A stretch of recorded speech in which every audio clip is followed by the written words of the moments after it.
At alam ko rin ngayon na masama ang pabubuli. Sana maging inspirasyon ito sa ating lahat at sa iba pang mga kabataan. Hindi mo kailangan maging agresibo. Ang pagkakaroon ng alitan ay normal sa mundo. Ang pagre-reaksyon ba ang dapat mabago? Paupain muna ang tampo. Ano ba ginagawa niyo rito? Bakla? Titikin kami ng boylet.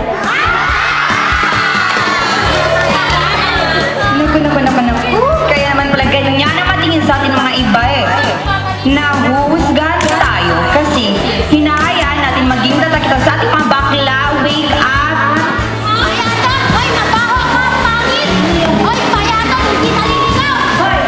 Ano yan ha? Alam mo bang masama yung ginagawa ko? Nararamdaman ka ng damdamin na. Di ka para maglagay ng pangalan sa tao nyo. Siwan na kayo!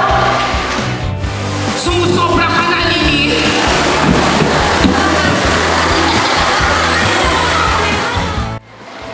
Mahirap ito para sa akin.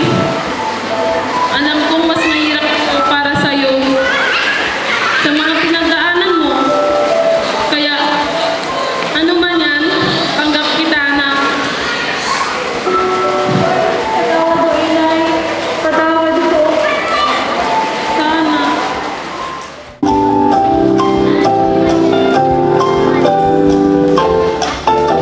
O ayan!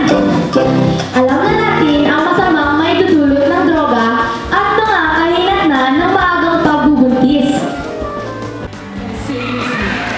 Nakita ko na rin yung pagsisisi. At wala na akong dahilan para hindi ka pagkakawalan. Kaya, friendship na tayo ulit ha.